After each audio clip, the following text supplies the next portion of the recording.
I do a live post on a GI condition, answer your questions live. Obviously, because of Labor Day, today's been delayed as well. And if you're joining me on my social media channels, on everywhere else, thank you for watching on today's show. We have a great show scheduled for today. Let me just get everything set up for you guys. Perfect. All right.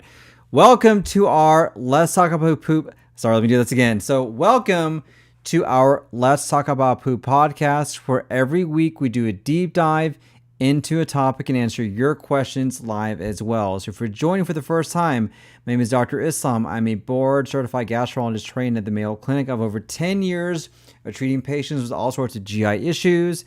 We take care of patients here in Lubbock Gastro locally, and I have a lot of information online to help out when it comes to your gut disease. My passion is to give you guys the right information when it comes to your GI health. If you're new to this channel, consider subscribing. Give us a 5-star rating. Subscribe to our channel so you get more information on what we can do as well. The way the format works is that typically I'll do a deep dive into topic.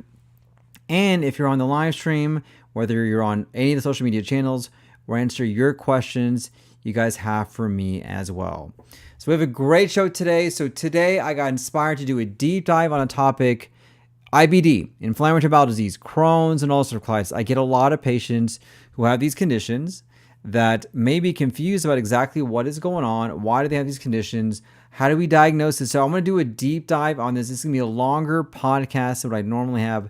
This is why, hopefully though, I can give you information on what you can do to help out and also answer any of your questions you guys have live as well. So to begin, we'll discuss kind of how are they the same? How are Crohn's disease and ulcer of colitis the same? So when you have inflammatory bowel disease, which is what the topic is, you have two main types. You have ulcer of colitis and you have Crohn's disease. So they're both under the spectrum of what's called inflammatory bowel disease. IBD, or inflammatory bowel disease, is kind of the overall global term for these conditions. Now what they are autoimmune diseases in which the body attacks itself. You actually cause severe inflammation because the immune system is attacking the gut, thinking it's a foreign substance that's in there, causing severe inflammation, irritation to occur. Now, why the body attacks itself, we're not quite sure. We think it may be a combination of genetics, environment, exposures.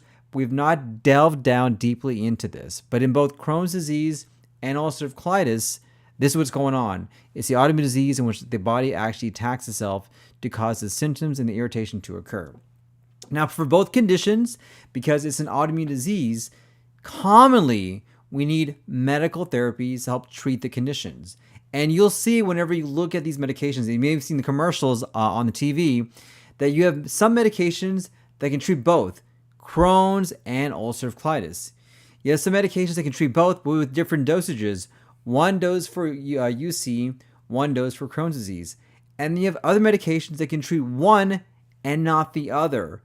So for my patients, it gets confusing for them, but also for doctors who specialize in this, it can be confusing because the same medication can be treated for both conditions or one, maybe different dosages, and the information is changing literally every month. Every single month, we get new information about some of the other treatments that are going on when it comes to IBD. But when you think of IBD, it's both Crohn's and UC, and they can mimic each other because they're both autoimmune, they're both attacking the gut, and they all need medical therapies that are there. Now, there are a lot of differences between UC and Crohn's. So let me talk about ulcer of colitis first. So as the name implies, ulcerative colitis. So UC only affects the colon, the large intestine. It doesn't affect the small intestine, doesn't affect the stomach, doesn't affect the mouth or anywhere else. It only affects the colon. And the symptoms from UC can be different from Crohn's disease. So because it affects the colon and you have ulcers that are there, what do you think the most common symptoms are? It's actually bloody diarrhea. And this is why anybody who's coming to see me for blood in the stool, I don't ignore it. Because the differential of what this could be, the thought of what this could be is so wide, but also includes ulcerative colitis in there, especially if you're having diarrhea. And this is kind of the symptomatology when it comes to Crohn's disease. Now, the location of where, this is the symptomatology when it comes to ulcerative colitis. And the location of UC, like I mentioned before, it's just in the colon alone. And it always involves the rectum. So you're always going to have inflammation in that area. Now, this is different from Crohn's disease. So in Crohn's disease, It can affect anywhere in the gut, not just the colon, but the small intestine, the stomach, the mouth. It can affect anywhere. It's not just localized to one area. And when it comes to Crohn's disease, the most common location actually is in what's called the terminal ileum, which is the very end of the small intestine. It's the connection between the small intestine and the colon. And because it can affect anywhere inside the gut, the symptoms of Crohn's disease can be very different from the symptoms of UC. So remember, in UC, you typically have bloody diarrhea. In Crohn's disease, you can have a whole cluster of symptoms: abdominal pain, weight loss, profuse diarrhea, to the point where you're just dehydrated. But in most cases, it will not be bloody diarrhea. Now, because the location of the disease is different for both UC and for Crohn's, how we diagnose them can be very different as well. So for both conditions, we can sometimes use non-invasive markers. So what I do when someone sees me for Crohn's disease or UC, we'll do some simple blood testing and stool testing. I will check your blood to see if you are anemic, if your blood count is down. I will check for inflammatory markers. Are the inflammatory markers high? Are they high both in the body, in blood testing, and in the stool as well? Now, these tests won't differentiate between UC and Crohn's. But because Crohn's is located in the colon, we can diagnose, because UC is diagnosed in the colon, we can diagnose you with a colonoscopy. I can see physically what is going on and actually see the inflammation, the autoimmune disease in the colon with ulcerative colitis. Now with Crohn's disease, because it's not just localized in the colon, I most likely will need additional modalities of diagnosis to see what you have. So that would include a colonoscopy, but also imaging, maybe an enterography, a CT scan, other imaging tests. I may do other scopes to see kind of what's going on, because Crohn's disease can be anywhere. And so you have to find it whenever you're searching for it and not just be satisfied that one test alone is going to diagnose you for that. Now, because the location is different, the treatments can be different for these conditions as well. So like I mentioned before, we have medical therapies for both conditions. And sometimes the same medical therapy can treat both conditions, and that's perfectly fine. But sometimes medical therapy can treat one but not the other, or maybe different dosages. Depends on the location of what's going on and the severity of the disease as well. Now, I'm not going to do a deep dive into medications because there are lots of medications that are out there, and newer medications are being developed every single month. But there is a lot of differences between the different ones, and this is why it's very important to find somebody, especially in our like in our clinic, who can specialize in IBD to let you know what are the best options for you based on your lifestyle and how you feel and kind of just what your priorities are as well. Now, another big difference is the role of surgery. So like I mentioned before, with UC, ulcerative colitis, it is in the colon. And so what this means is that you can cure ulcerative colitis by simply removing the colon. Now, it's not as simple as that, but if you remove the entire colon, you're cured. You don't have any more UC. Your disease is gone. This is not the case for Crohn's disease, because Crohn's disease can affect anywhere in the gut. If you remove that disease part, there's an excellent chance that the Crohn's disease will come back. And this is why when it comes to Crohn's disease, it's not curative. You can't cure it, unfortunately, whereas with UC, you can. But with Crohn's disease, you need to be on medical therapies, most likely for quite some time, even if you have the disease part of your gut removed, because of the high recurrence rate that can occur when it comes to Crohn's disease. Now, let's talk about a couple more different topics about this, because I had some questions that I've asked about this before. So let me go through here. Perfect. So one is, hey, Dr. Islam, the biggest question I get is about diet. So I have a lot of questions. Hey, Dr. Islam, what is the role that diet plays when it comes to treating both UC and Crohn's? So the good thing about diet is that I can talk about both conditions when it comes to IBD and inflammatory bowel disease. We'll talk about the disease as a whole. Everyone always asks me about the diet. It's very important. And diet plays a role. We are what we eat, and what we eat can affect how we feel and how our disease is as well. But here's the thing I stress to my patients who come to see me about diet when it comes to IBD, inflammatory bowel disease, is that diet does play the role, but it plays a supplemental role, and at least initially it's not the main role. Meaning, if you have active inflammation going on in either ulcerative colitis or Crohn's, it's like you have a forest that's on fire. and we have to douse that fire down. Diet's not going to do it. You need medical therapy, at least initially, to get that fire controlled so it's not, roaring inside your body. And so you have active disease going on. I would not recommend dietary therapy as an option. It may make things worse to you. You may feel worse because everything's so inflamed. Initially, I am going to recommend medical therapy because it works, and our goal is to keep the inflammation down and get you feeling better. Once the inflammation is down, absolutely, we can add in dietary options to help supplement what's going on and see if there is a way to treat you naturally. My approach when it comes to IBD is that if we can treat you naturally, I will. Absolutely, I will. But I'm not going to jeopardize your life in the goal of treating you naturally only, because I know there are some conditions which we can't, but there are other patients and we do treat them naturally with their diet. So we got to play kind of a nice balance there. But at least initially, when you're having your active inflammation, I am not going to recommend dietary changes. I'm going to recommend medical therapy. And then once we get your medical therapy done, you feel better, then we can do dietary changes. So what are the dietary changes that can work when it comes to IBD? And here's the thing you should know is that there's not one diet that we know is going to fix your inflammatory bowel disease, either Crohn's or UC. There's not enough research that we have on there to tell you that one diet is going to be the diet for it. So let me tell you about the most common diets that are out there. I'll give you my thoughts on them. So number one, the low FODMAP diet. FODMAPs are certain carbohydrates that are known to cause a lot of GI issues, especially if you have a condition called IBS, irritable bowel syndrome. And what we have found is that a lot of our patients who have IBS may also have manifestations of other diseases as well, and vice versa. So about 20-30% of patients who have Crohn's disease or ulcerative colitis also have IBS as well. You have both diseases going on. That's very common. And so putting some patients on a low FODMAP diet can get you feeling better, decrease inflammation, manage the diarrhea, manage the symptoms, hopefully manage disease. Now, with this diet, you're not specifically treating the Crohn's disease. You're treating IBS on top of Crohn's disease or ulcerative colitis, but it does help out symptomatology. That's diet number one.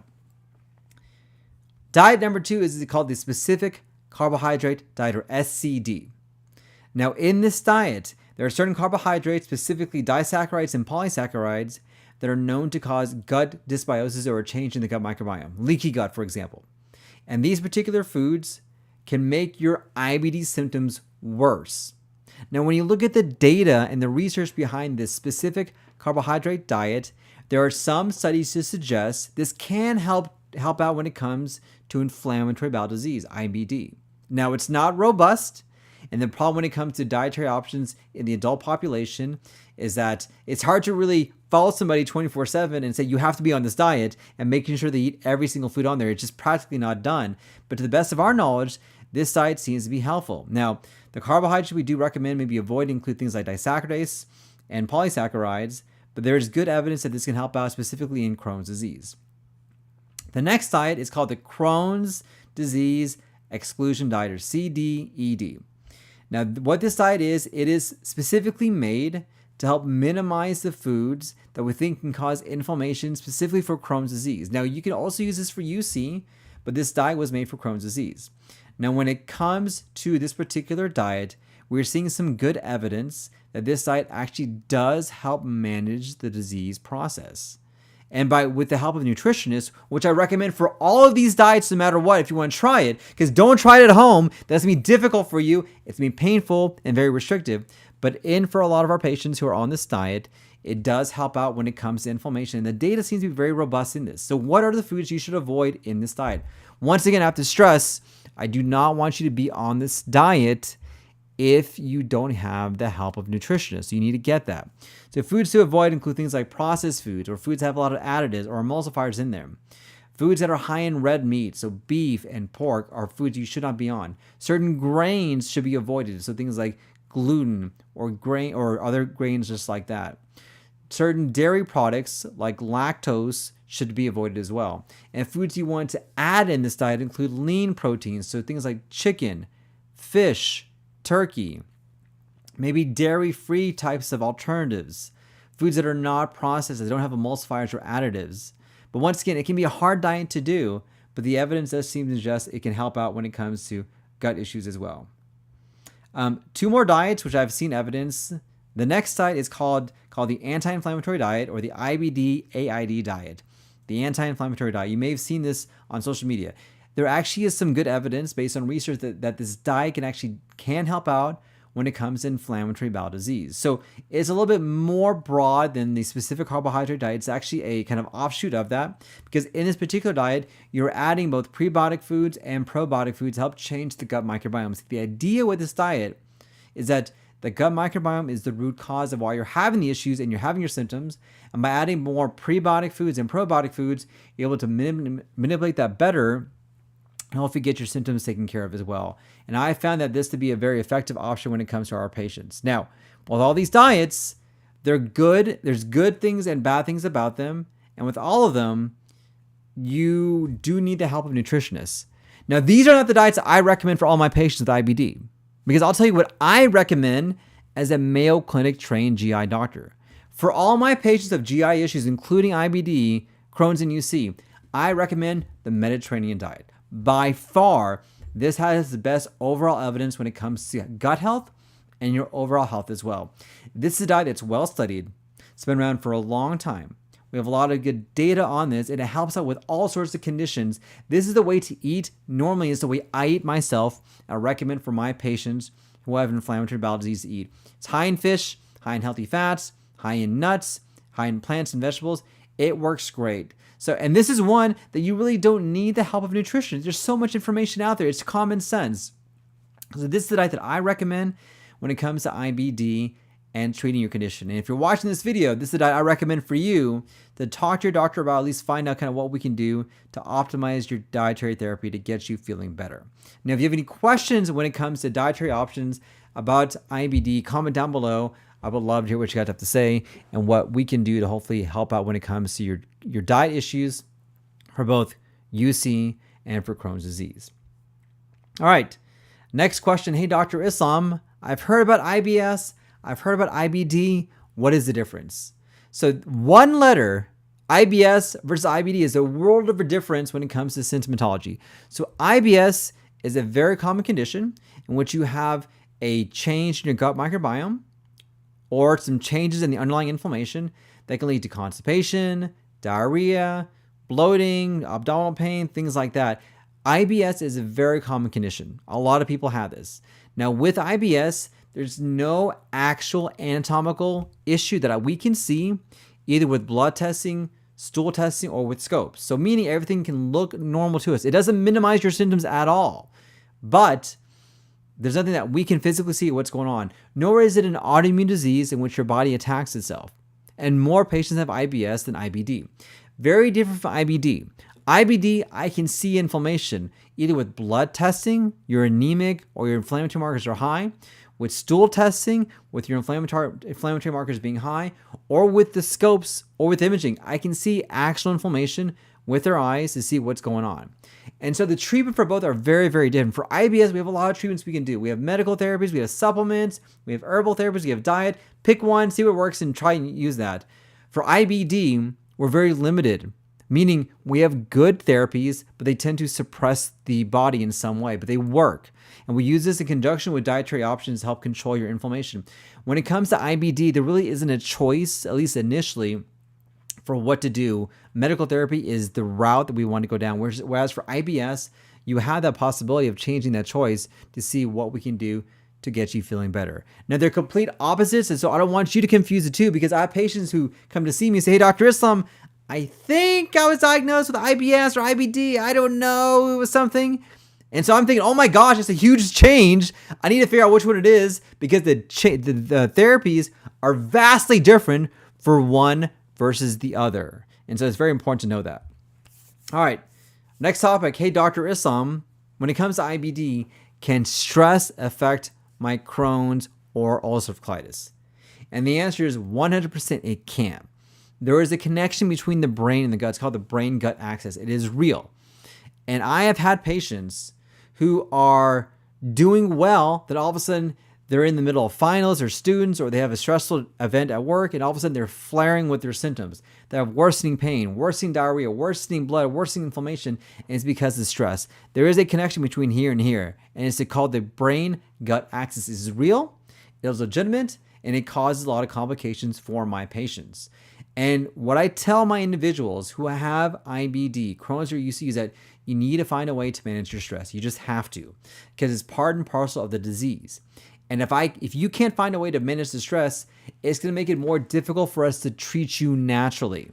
And so there are literally hundreds of different ways you can try to manage your stress. Sleep better, yoga, meditation, going for, working out. Find what works for you and your personality. Obviously, for me, I love working out. It helps out with my stress level, and it also helps out when it comes to IBD. But some people may need medical therapy to help out when it comes to their stress. Then you may need to be on anti-anxiety or anti-depression medications, and that's okay. There's nothing wrong with you. There is that connection that's going on there, and sometimes people get caught up in the cycle of the brain gut. Oh my gosh, I have diarrhea. Oh my gosh, I'm flaring. Oh my gosh, I'm in the middle of a public place. What am I going to do? Then this manifests because you're stressed. You get more stress because of this, and you need to break that cycle. It is okay for you to break that cycle. Don't think anything is wrong or anything's shameful for that. And so if you need to be on a therapy for that, that's fine, because not only can it help break the cycle, it can help manage what's going on here, and commonly, you can also calm down what is going on inside your gut as well. So it works really well, and we recommend this and we recommend, at least in my clinic, I tell my patients, find some way to manage your stress. Whatever it is, what works for you, you need to do this, because it'll help me to help you to get you feeling better as well. All right. Next question. Hey, Dr. Islam, can IBD affect my social life? And I'll tell you, unfortunately, it can. This is the biggest complaint when it comes to my patients who have inflammatory bowel disease. They feel like they can't go out anywhere. They don't know when their colon's going to flare. They don't know when their gut's going to have issues. It can affect their love life, their social life, just their gatherings. Us as humans, we're meant to be around people all the time. We're meant to have gatherings, to have dinners, to enjoy company. And it can get to a point where your disease is just all-encompassing, and it can just trap you. And this is the problem when it comes to treating IBD, is that, I see you in the clinic, I see you in the office for 30 minutes, we can treat you, but you live with it for your day and your everyday life. And so our goal when it comes to therapy is to get you to a point in time where you don't have that problem or that issue when it comes to quality of life with your gut. You're not always thinking about it. You're not always thinking about how your gut is doing, what is going on. Now, sometimes it can be difficult to get to that point when it comes to therapy. But let me tell you, you're not alone when it comes to this, and we want to help you get there. And so sometimes, yes, it may need a combination of patience, medical therapies, maybe steroids, maybe lifestyle changes, maybe dietary options, or all of the above to get you to the point where it's not affecting your life. But it absolutely can. But if that happens to you, let us know, because we can give you some options, some tips, things that we can recommend, other things that we can do to hopefully help you to live the life that you want to live. And what I tell my patients is that, all right, if you know you're flaring, all right, maybe you should stay home that time, and that's okay. Not a big deal. Your true friends will understand. Or number two, if you're going to go out, you may need to try and find out where the bathrooms are at nearby and just excuse yourself. That's okay. Number three, tell your friends you have a real medical condition. IBD is real. You're not making it up. It's not like it's in your head at all. You have a real medical condition. It's real. And sometimes it affects your life, and that's okay. Number four, if you're having diarrhea, maybe take some over-the-counter anti-diarrhea medications to help out, and that's fine. Number five, if you have a lot of pain, take some antispasm medication, take some Tylenol, talk to your doctor about different options to get you feeling better.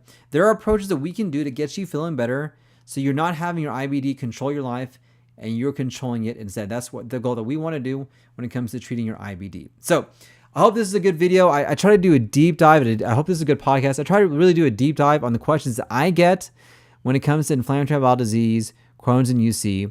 So let's see if we can answer some of your questions you guys have on the live stream as well. So Ron asks, what is the best treatment for internal hemorrhoids? All right. You guys know I'm the hemorrhoid doctor. I love talking about hemorrhoids. I can't believe I'm telling you this on the podcast, but yes, I'm the hemorrhoid doctor. So how do we treat internal hemorrhoids? Let me talk to you about it. So number one, we do have topical creams that are out there. So things like Preparation H, Witch Hazel, they're like a Band-Aid that you put on there, but it doesn't fix the root problem. Number two, we also have surgery. Surgery sucks, especially when it comes to hemorrhoids. It is not fun. It is terrible. So much complications, so many issues. It is not a fun thing to try and do. Which offers number three, the hemorrhoid banding, which we do, which I love. I love taking care of hemorrhoids because the banding works, and I cannot tell you the number of individuals that tell me, oh my gosh, I wish I did this sooner, and oh my gosh, you changed my life. I know, Fixing hemorrhoids can change your life. So what we do with the hemorrhoid banding, now see, I'm so excited now. We put a rubber band around the hemorrhoid, it strangulates those hemorrhoids, and you just poop it out. That's it. It takes about 30 seconds to do. It's quick, it's easy, there's no prep, you feel some pressure, and it works. So if you are having hemorrhoid issues, come see us. We're experts on this. We take care of thousands of hemorrhoids. I'm your hemorrhoid guy. This is what we do, and it actually does work. So come see us so we can find out exactly what is going on. And I tell my patients, once you've had symptoms from hemorrhoids, pain, bleeding, itching, pressure, feeling you're not being clean all the time, it's not a matter of if, it's a matter of when they will come back, and they will come back. And so if it does come back, the problem is that it may not be a way that we can fix non-surgically. So come see us the minute you have symptoms. Great question. All right. So Judy asks, I was just diagnosed with RA and osteoarthritis and Sjogren's syndrome, and I'm very constipated. What can I do to help me go? It's a great question. So like I stress to everyone, always make sure you talk to your doctor about what is going on, because we want to get down to the root cause of why you are constipated. Is it because of a change in the gut microbiome? Is it because of something that's blocking? Is it the other disease that are going on? So make sure you speak to your doctor. So when it comes to constipation, there are 3 general tips I recommend. Number 1 is that your body loves rhythm. It likes to go at the same time, on the same area, and just have that rhythm that's there. So train your body to use the restroom. So I'll give you me as an example. TMI here. I know, but it's okay. I'm a poop doctor. I use the restroom every morning, 30 minutes after I get up, after my coffee. It's like clockwork, like bam, bam, bam. My body knows. As soon as I have my coffee, I go straight to the restroom and it goes. And even if I don't feel the urge to go, I will still sit on the toilet for at least 30 seconds to get my body back at that training. Tip number 1. Tip number 2, in the morning, try to drink something hot, whether it's hot tea or hot coffee. When you do that, you develop what's called the gastrocolic reflex. It's a stimulation between the stomach and the small intestine and the colon to move things along. It stimulates things to pass them to allow you to have a bowel movement. So use this and use this to your advantage to get you going and flowing. Tip number 3, I recommend my patients try some magnesium and some fiber at night to see if it helps out with your bowels. Magnesium at night and fiber in the morning. When it comes to fiber, I recommend either Benefiber or Citrusol. They're synthetic fibers, which can help out, and take magnesium at night. When it comes to fiber, go low and go slow and just titrate it up, because fiber can act as a dual-edged sword to make bloating worse and constipation worse. Just see how you do with that. These are the things that I recommend, but always I want to try to find the root cause. And if you live here locally, come see us, where our job is to get you that root cause and find out what we can do to get you feeling better. All right, let's see any questions on TikTok here. All right. Perfect. All right. Questions here.